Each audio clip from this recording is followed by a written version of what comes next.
ബി.ജെ.പിയിൽ പുതിയ സർപ്രൈസുകൾക്ക് സാധ്യത. ബി.ജെ.പി സംസ്ഥാന പ്രസിഡന്റ് പദവിയിൽ ശോഭാ സുരേന്ദ്രൻ എന്ന ഒരു അടക്കം പറച്ചിൽ കേൾക്കുന്നു. ഒപ്പം കെ സുരേന്ദ്രൻ ഗവർണറോ രാജ്യസഭാ മെമ്പറോ ആകാനും സാധ്യത. എന്തായാലും കേരള ബി.ജെ.പിയിൽ തീരുമാനം പുതിയ അധ്യക്ഷന്റേതായിരിക്കും.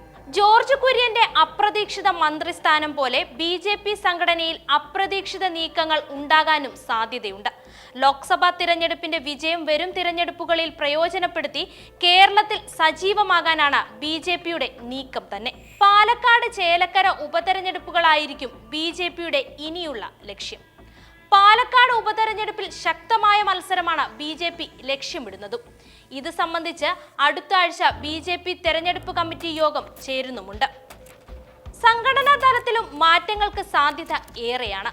സംസ്ഥാന സെക്രട്ടറി ജോർജ് കുര്യന് പകരക്കാരനെ കണ്ടെത്തേണ്ടതുണ്ടല്ലോ.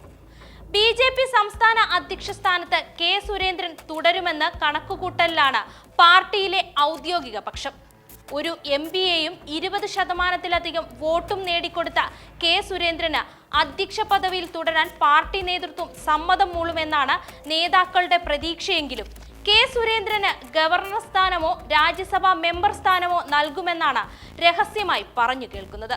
എന്നാൽ ദേശീയ അധ്യക്ഷ പദവിയിൽ നിന്ന് ജെ.പി. നഡ്ഡ മാറുന്നതോടെ സംസ്ഥാന തലത്തിലും അഴിച്ചുപണി ഉറപ്പാണ്. ദേശീയ തലത്തിൽ അധ്യക്ഷ സ്ഥാനത്തേക്ക് ആരെത്തുന്നോ അതനുസരിച്ചാകും സംസ്ഥാന തലത്തിലും തീരുമാനം. തിരുവനന്തപുരം കേന്ദ്രീകരിച്ച് പ്രവർത്തിക്കുമെന്ന കഴിഞ്ഞ ദിവസം മുരളീധരൻ പ്രതികരിച്ചിരുന്നു. അതുകൊണ്ട് വി മുരളീധരൻ ബി.ജെ.പി ദേശീയ തലത്തിലേക്ക് മാറുമെന്നും സൂചനയുണ്ട്.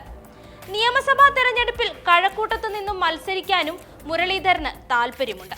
2016 കഴക്കൂട്ടത്ത് മത്സരിച്ച മുരളീധരൻ അന്ന് മികച്ച പ്രകടനമാണ് കാഴ്ചവെച്ചതും.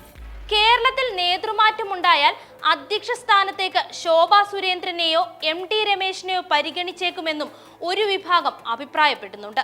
എന്നാൽ ബി.ജെ.പി സംസ്ഥാന പ്രസിഡന്റ് പദവിയിൽ ശോഭാ സുരേന്ദ്രൻ എന്നൊരു അടക്കം പറച്ചിൽ പരക്കെ കേൾക്കുന്നുണ്ട്. വി മുരളീധരൻ അധ്യക്ഷ പദവിയിലേക്ക് തിരികെ എത്താനും ഇവിടെ സാധ്യതയുണ്ട്. ഇവരെ സംസ്ഥാന തലത്തിൽ പരിഗണിക്കാൻ കഴിയാതെ വന്നാൽ ദേശീയ തലത്തിൽ മികച്ച പദവികൾ ഇവർക്ക് നൽകും. ബി.ജെ.പിയുടെ സി ക്ലാസ് മണ്ഡലമായിരുന്ന ആലപ്പുഴയിൽ മത്സരിച്ച് എ ക്ലാസ് ആക്കി ഉയർത്തിയത് ശോഭാ സുരേന്ദ്രനാണല്ലോ. അതുകൊണ്ട് ദേശീയ നേതൃത്വത്തിന്റെ പ്രിയങ്കരിയാണ് ശോഭാ സുരേന്ദ്രൻ. നേരത്തെ ആറ്റിങ്ങൽ മണ്ഡലത്തെയും എ ക്ലാസ് ആക്കി ഉയർത്തിയത് ശോഭയായിരുന്നു. കെ സുരേന്ദ്രൻ അധ്യക്ഷനാകുന്ന സമയത്ത് പി.കെ. കൃഷ്ണദാസ് പക്ഷം മുന്നോട്ട് വെച്ച പേരായിരുന്നു എം.ടി. രമേശിൻ്റേത്. വരും ദിവസങ്ങളിൽ ബി.ജെ.പി നേതൃത്വത്തിന്റെ ഭാഗത്തു നിന്നും വലിയ സർപ്രൈസുകൾ പ്രതീക്ഷിക്കാം. വലിയ മാറ്റങ്ങളാവും സംസ്ഥാന തലത്തിൽ നടക്കാൻ പോകുന്നത്.